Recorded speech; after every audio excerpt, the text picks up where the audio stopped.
Discussing the reasons why a patient will benefit from IVF.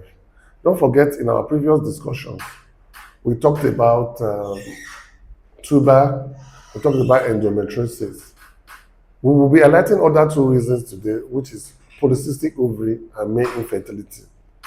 Polycystic ovary naturally can conceive on their own if there is no other abnormality. Treatment with ovulation-inducing agents were effective in the absence of any additional factor of infertility like tuber factor infertility or sperm abnormality. Let me say here that 60% live birth rates after 1 year of ovulation induction were achieved in a patient with polycystic ovary. So, polycystic ovary is not an absolute reason why you should go and do an IVF. Simple ovulation induction, you should be able to conceive.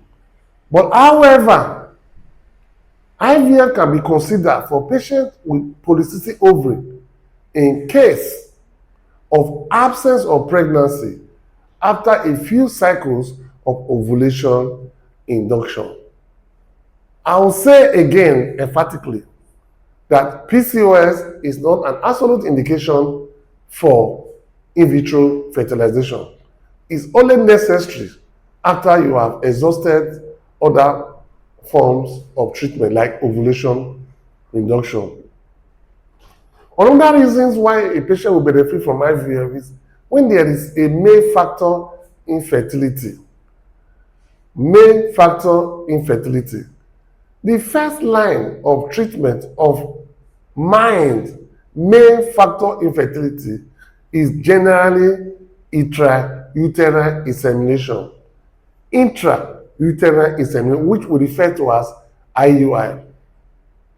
Patient with low sperm count, patient with oligospermia, patient with abnormality of the sperm will benefit from intrauterine insemination with ovarian stimulation.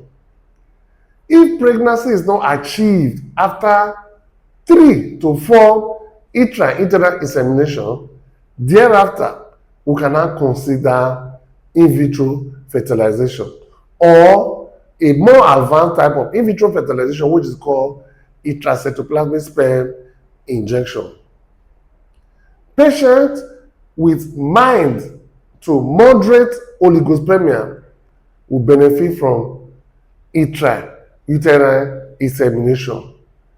Retrospective analysis have suggested that when sperm morphology is not severely impaired and sperm concentration is good, this patient can even conceive on their own. The choice of treatment for unexplained infertility is made or is a bit controversial, as there is no medical explanation for this infertility. Unexplained infertility factors have to be considered in decisions such as motility and normal conventional IVF. Normal conventional IVF resulted in improved blastocyte rate and quality compared to intracytoplasmic injection.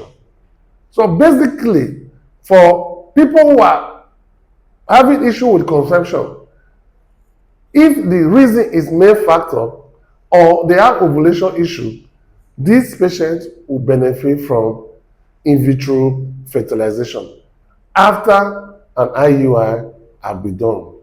Thank you very much for listening. I appreciate you guys. Follow me on my page. Thank you very much.